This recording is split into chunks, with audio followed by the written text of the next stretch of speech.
Welcome to today's video. Today I'm going to teach you how to use delayed gratification and how to stop going for instant gratification so that therefore you can take the action that you need to create the life that you want. Let's dive in. We all have a conflict between what we should do to create the life that we want and what we want to do. And if you master these decisions, this is really the key to mastering your life. It's not big, huge decisions that change your life. Obviously, there are some big decisions that do change your life, but a lot of times it's little teeny tiny decisions all day long. And so today I'm going to talk about how to overcome this internal struggle. And I'm going to actually talk about your brain and how your brain has multiple different parts that are kind of in battle with each other while you're trying to take action to create the life that you want. Our mind has two parts that are basically in conflict. So there's emotional impulses and there's rational thinking, okay? Emotional impulses and then rational thinking. And so when you look at the brain, you have something that's called the limbic system. And the limbic system controls your emotions and your drives. It's in charge of pleasure, in charge of pain, in charge of survival. And this part of your brain, the limbic system, seeks instant gratification, which is like, there's sugar in front of me, I want to eat that sugar. Or I'm watching the NFL games with my friends, I just want a beer, right? So that's like instant gratification. So that's in the limbic system. On the other side, there's another part of your brain that's called the prefrontal cortex. And this is in charge of your rational thinking, your decision making. It's also in charge of your impulse control. And this focuses on long-term goals. And so conflict arises in your brain when these two systems, the limbic system and the prefrontal cortex, clash, which is why you can consciously know what you want to do and what you should do to create the life that you want, but also at the exact same time, not be doing it. And so the key part to really understand today's episode is this idea that I've said many times in the podcast, but your life is either easy now and hard later, or hard now and easy later. So easy now and hard later means that you're choosing instant gratification. Hard now and easy later means that you're choosing delayed gratification. And so I want you to understand you never have to be disciplined to do the things that are bad for you. To do the things like deciding not to wake up early, deciding to hit the snooze, deciding to not work out, deciding to eat a slice of cake, deciding to drink a beer, deciding to smoke a cigarette, whatever it might be. You don't have to be disciplined to do those things. Those are easy to do. And that's instant gratification. You immediately get gratification. What you need discipline for is to do the things that are good for you, to be disciplined to wake up early, be disciplined to go to the gym, be disciplined to eat healthy, be disciplined to meditate and learn and grow and get better as a human. And so when you look at this, you really start to understand that self-sabotage, which we all do in some sort of way, occurs when we fail to act on what we don't do that we know that really should do, right? So like self-sabotage, AKA, is not doing what we know we should do to create the life that we want. And so this could be rooted in many different places growing up as a human, right? And this human experience, this beautiful, tragic, crazy, amazing, shitty. I mean, it's every possible feeling that you could possibly feel as being a human. So we have many things that have happened to us throughout the course of our life. So some of our self-sabotage is rooted in our early childhood conditioning. It's rooted in early experiences, wanting approval from other people. It's also rooted in the fact that humans are just inherently lazy. So you are going to self-sabotage. Like you will always look for the easy route. That's what humans will do. We will take the path of least resistance if we're not conscious and paying attention to go, oh, I actually should go this way. We will always look for ways to stay in our comfort zone.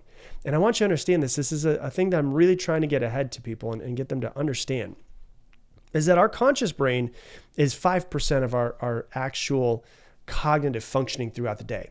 Our subconscious brain is 95% of it, which means that your subconscious is always like 2 or 3 steps ahead of us. And it will trick you into doing nothing however it can. One of the biggest ways that it'll trick you to doing nothing is it will create this inner critic. So like many people, we develop this internal voice of doubt, of fear, of not good enough, and that voice can paralyze us. So it makes even taking action on small tasks feel overwhelming, right? And so it'll undermine your confidence, make you feel like you're not good enough. And ultimately, it will make you procrastinate and it will make you avoid doing the things that you know that you should do. It makes you not want to do what you need to do and want to do to create the life that you want. It talks trash to you so you stay in your comfort zone. Ultimately, you're creating this inner critic inside of your own head that doesn't exist in reality. It's only in your brain to paralyze you, to keep you in the same place, to stay in your comfort zone so that you ultimately don't do the things that you need to do. And that's how, it's just a small example of how your brain, your subconscious brain, is so good at keeping you in your comfort zone. It's so good at self-sabotage. It's so good at making you focus on instant gratification versus delayed gratification. So it is kind of a chess match between you, your conscious brain, and your subconscious, which wants to keep you in your comfort zone, because ultimately it just cares about your safety. And if you're in your comfort zone, it knows that you're safe. Hey, real quick, I want to introduce you to something called Mindset Mentor Plus. If you love this podcast, you will absolutely love what I'm about to talk about. I designed Mindset Mentor Plus to help you actively integrate every one of these episodes into your life. And here's how it works. With every episode of this podcast that comes out, Mindset Mentor Plus subscribers get more. You're going to get multiple page, detailed, printable worksheets, effectively a mini masterclass that's way more in depth than just this podcast. They also come with journaling questions, challenges, assignments, and so much more, so that you're not just listening to these podcasts passively, but you're actively integrating them into your life. That way you improve much faster. I also do monthly Q&A sessions in there and much, much more. If you want to learn more about it, go to mindsetmentor.com or click the link that's down in the description. And so if we look at instant gratification versus delayed gratification, in order to really master this internal struggle between what we want to do and like sit around and go, yeah, like, you know, I just want to sit around and eat candy, right? That's what we want to do. But there's also like what we should do and going, oh yeah, I should actually get up and go to the gym. I should prepare for my test, whatever it is. You have to understand the difference between this instant gratification versus delayed gratification. So when you look at instant gratification is just the desire to experience pleasure right now. That's it. That's why it's instant. You know, if you see candy and you're like me and you like sugar and you see candy, my brain immediately goes, oh shit, I want some of that right now. And then I'll have it and then immediately think, fuck, I shouldn't have done that, right? Like that's just, damn it. That was like 10 seconds of pleasure. And now I'm just like pissed that I did it for the next hour. And so it's this urge to satisfy a craving immediately. Maybe you're not a sugar person. Maybe you're like my wife and you're like a savory person. She would prefer a bag of chips over a bag of candy. And so it's this urge to satisfy a craving immediately, even when that outcome might not align with your long-term goals. And most of the times it doesn't align with your long-term goals. So it could be like, you know, eating a piece of cake, even though you're on a diet. It could be binge watching a show instead of working on a project that's due next week. It could be checking your phone and going on Instagram and social media when you're supposed to be studying, you're supposed to be working, because we know that when we scroll or when we get a notification, it offers a real quick hit of dopamine, makes us feel good for a second. And so while instant gratification feels good in the moment, you're almost never happy about it later. So, you know, if you're hungry and you're driving home and you're like, I've got a 20-minute drive, I can make food when I get there, but it's a 20-minute drive. It's going to take me 20 minutes to make food, which means I'm not going to be eating for about 40 minutes to an hour, most likely. You get that feeling of like, but I'm hungry now. You know the smart decision is to wait to get to your house and cook yourself some healthy food, but you've had a long day and you're hungry now. And so you just pull over and get fast food instead. That's going to bring you the temporary pleasure, but it could also lead to guilt when you're not committing to overeating and doing what you wanted to do, and you're not feeling like you're putting the stuff in your body that you want to put in. And so over time, this pursuit of short-term rewards can undermine your ability to delay your gratification. And so it actually, over time, if you choose instant gratification, or if you have been choosing instant gratification too long, it actually weakens your self-control and your discipline. So over time, your self-control and your discipline gets worse. It doesn't stay the same. It gets worse because you have just psychologically inside of your brain, neurologically inside of your brain too, gone the easy route, gone the easy route, gone the easy route. And so delayed gratification is hard. It ain't easy. It's not the path that makes it the easiest to go down. It's not the least resistance, especially if you've been choosing instant gratification for a long time. You're not really strong at choosing delayed gratification. It's something that you have to work at. If you haven't been in the gym for 5 years, you're not going to be very strong as well. It's like a muscle. It's something that you got to build. And so delayed gratification is just basically this ability to resist the temptation of this immediate reward. And the reason why is because you're in favor of a larger, more meaningful reward in the future. So it's like, yes, you could pull over and you can get fast food right now, but you also want to, you're 50 years old, you're starting to work on yourself, you've got grandchildren, you want to be around for them a lot longer. And so even though like that McDonald's won't kill you immediately, if you do it over the next 20 years, over and over and over and over and over again, there eventually is going to be a straw that breaks the camel's back. And so the delayed gratification is, I will not go and eat fast food right now because I do want to have a meaningful reward in the future, which is living longer, being healthier, being around for my grandchildren, being able to go to the baseball games and play with them in the yard. But you don't get that gratification for years down the road. And that's what makes it really hard. It requires self-control. It requires patience. It requires the capacity to really endure discomfort now. Oh, I'm fucking hungry, for greater benefit later on down the road. Oh my gosh, I can be with my children and be around for an extra 10, 20 years because I made smart decisions on my health. And this is like ingrained in us in humans. You have to understand that we're going to go for an instant gratification if we're not paying attention. And a perfect example of this is the marshmallow experiment that they did with children. The marshmallow experiment, they had these children, they put them into a room, one child, and they put one marshmallow in front of them. And they would say, hey, we're going to leave for 15 minutes. We'll be back. You can either have this one marshmallow that's in front of you right now, or if you wait 15 minutes, we'll give you 2 marshmallows. Well, hate to break it to you, 67% of the children did not wait 15 minutes. Why? Because we want immediate gratification right now. It's built into our system. And so examples of like delayed gratification would be like sticking to a study schedule instead of going out with your friends, knowing that it's going to give you better grades and a better life long term. Or deciding to save money right now versus going out and shopping for clothes that you don't necessarily need because it gives you a quick hit of dopamine so that you can go on a vacation with your family later on, or so that you can save for a home over the next 2 years. It could be something like choosing to exercise even when you just rather stay in bed, knowing that exercising, get up early is going to improve your health over time. And so the way that this works in your brain, we talked about the limbic system is in charge of instant gratification. Well, delayed gratification, how it works in your brain is this is your prefrontal cortex. It's a part of your brain that, like I said, is known as your executive brain. It's responsible for rational thinking, decision-making, and it's in charge of your impulse control. It allows you to sit there and weigh out the long-term consequences of your actions and what's going to happen in the future. And so here's what's really interesting though. A lot of us work hard. A lot of us have stress in our lives. And under stress, the prefrontal cortex can become less effective, which means that we are more likely to make impulsive decisions.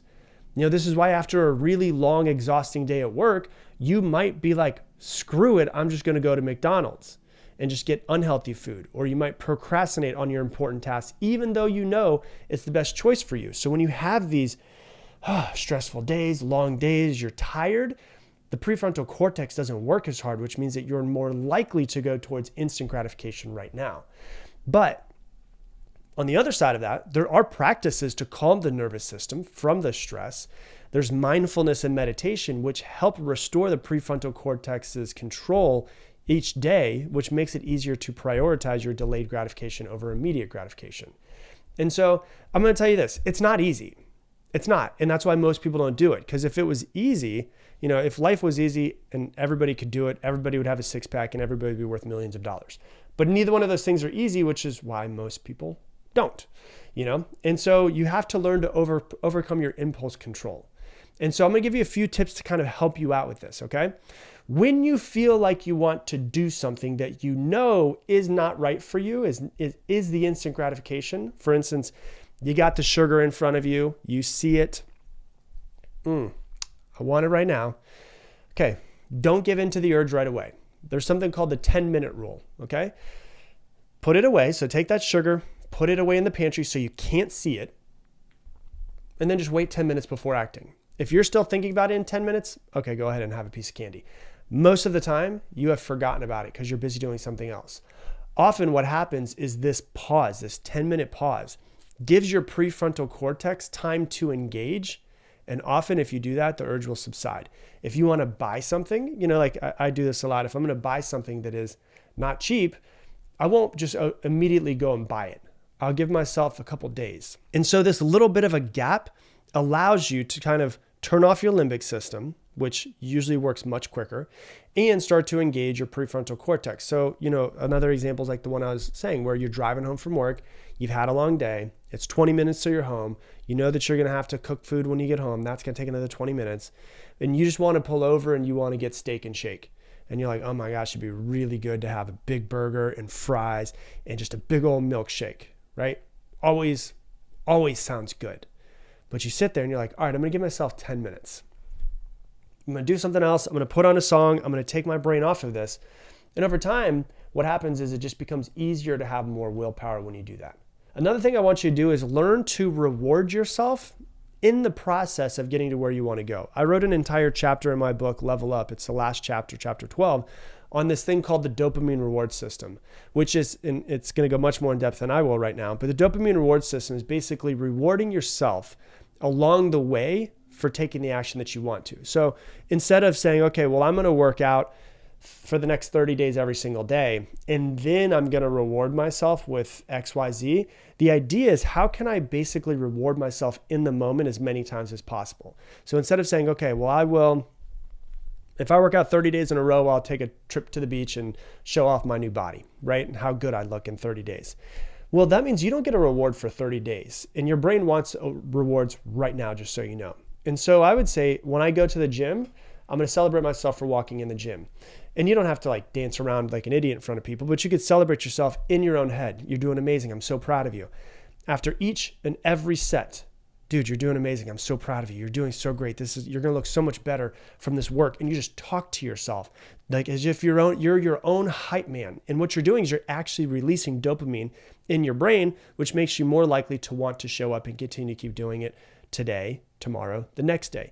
Another thing that has been shown is that if you have a small piece of chocolate, small piece of candy, whatever it might be, a couple gummy bears, after you get done with the workout, not an entire candy bar, small piece of chocolate, I said, that you're more likely to show up the next day. And the reason why is because your brain's getting that quick dopamine reward, which is ultimately what it wants, which makes it more likely to show up the next day.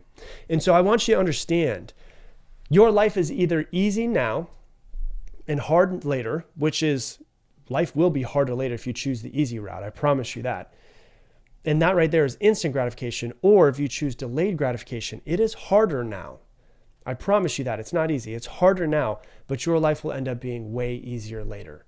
And so if you really want to master your life, master this little teeny tiny thing. Design your environment to help you out. The people who are the most like the most consistent in taking action that they need to are not the people who have the best willpower. It's the people who remove the distractions. Most consistent people are not the ones who have mastered this willpower thing, is that they create an environment where their willpower won't be tested so that therefore they can take the action they need to create the life that they want. So if you can master this instant gratification versus delayed gratification, the way it works inside of your brain, I promise you, it'll help you create the life that you want. So that's what I got for you for today's episode. If you love this episode, please share it on your Instagram stories. Tag me in at Rob Dial Jr., ROBDIALJR. Also, if you love this podcast, you'll definitely love something I have that's called Mindset Mentor Plus. It is like the podcast on steroids, way more in depth, journal questions, question and answer sessions, everything that goes into it. Worksheets for every single episode. If you want to learn more about it so that you can take every episode and implement them into your life, go to mindsetmentor.com. Once again, mindsetmentor.com. And with that, I'm going to leave you the same way I leave you every single episode. Make it your mission to make somebody else's day better. I appreciate you, and I hope that you have an amazing day.